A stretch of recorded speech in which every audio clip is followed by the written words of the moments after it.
राम प्रमुदित पुर नर नारी सब सजहि सुमंगल चारि। एक प्रवसहि एक निर्गमहि वीर भूप दरबार। लखन श्री रामचंद्र की जय। बड़े ही आनंदित होकर नगर के सब स्त्री पुरुष शुभ मंगलाचार के साथ सज रहे हैं। कोई भीतर जाता है, कोई बाहर निकलता है। राज दरबार में बड़ी भीड़ हो रही है।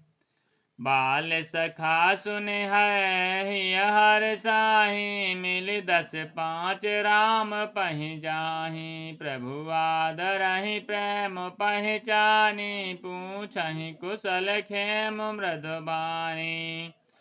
श्री रामचंद्र जी के बाल सखा राज तिलक का समाचार सुनकर हृदय में हर्षित होते हैं। वे 10-5 मिलकर श्री रामचंद्र जी के पास जाते हैं। प्रेम पहचान कर प्रभु श्री रामचंद्र जी उनका आदर करते हैं और कोमल वाणी से कुशल क्षेम पूछते हैं। श्री राम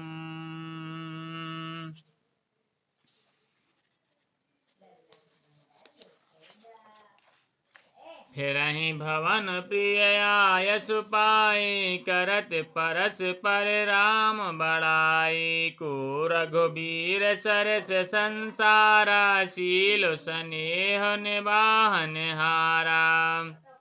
अपने प्रिय सखा श्री रामचंद्र जी की आज्ञा पाकर वे आपस में एक दूसरे से श्री रामचंद्र जी की बड़ाई करते हुए घर लौटते हैं और कहते हैं, संसार में श्री रघुनाथ जी के समान शील और स्नेह को निभाने वाला कौन है।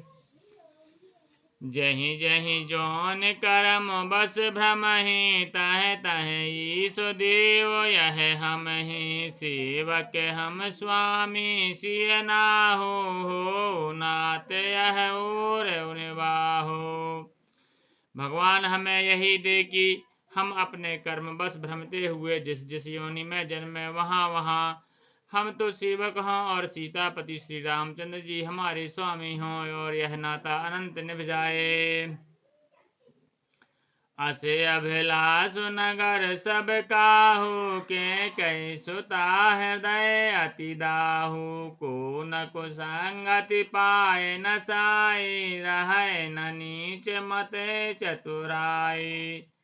नगर में सबकी ऐसी ही अभिलाषा है, परंतु कैकई के हृदय में बड़ी जलन हो रही है। कुसंगति पाकर कौन नष्ट नहीं हो जाता।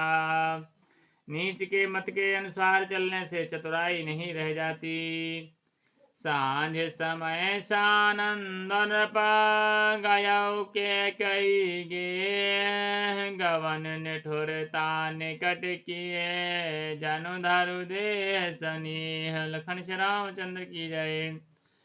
संध्या के समय राजा दशरथ आनंद के साथ कैकई के महल में गए। मानो साक्षात स्नेह ही शरीर धारण कर निष्ठुरता के पास गया हो।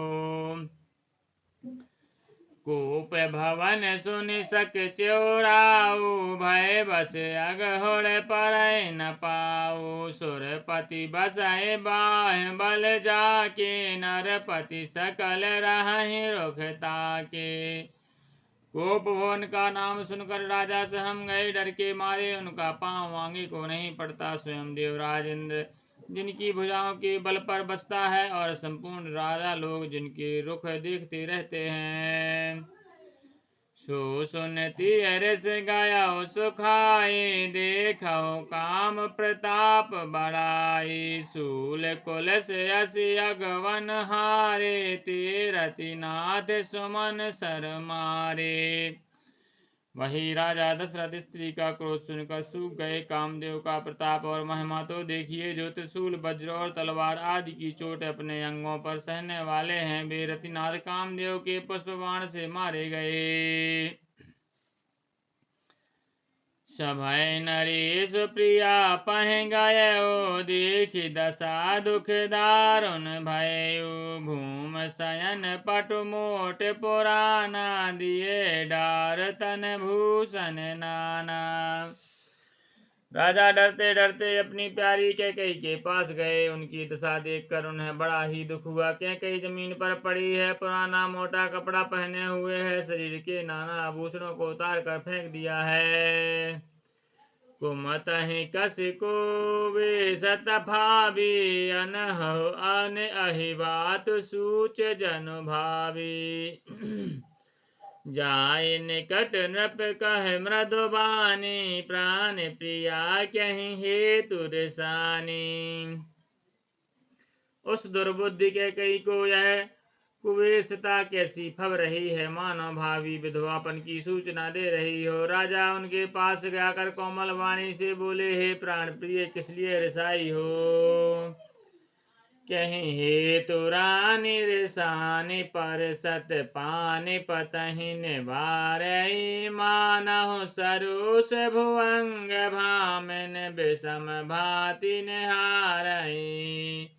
दो बासना रसना दसन बर मरम ठाहुर देखई, तुलसी नृपद भव्यता बस काम कौतुक लेखई। हे रानी, किस लिए रूठी हो? यह कहकर राजा उसे हाथ से स्पर्श करते हैं तो वह उनके हाथ को हटा देती है और ऐसे देखती है मानो क्रोध में भरी हुई नागिन क्रूर दृष्टि से देख रही हो। दोनों वासनाएं उस नागिनी को दो जीभें हैं और दोनों वरदान दांत हैं। वह काटने के लिए मर्म स्थान देख रही है। तुलसीदास जी कहते हैं कि राजा दशरथ होनहार के बस में होकर के कामदेव की क्रीड़ा ही समझ रहे हैं। बार बार कह राव समुख सुलोचन पिक बचनी, कारण मोहि सुनाओ गज गामिन निज कूप कर। लखन श्री रामचंद्र की जय।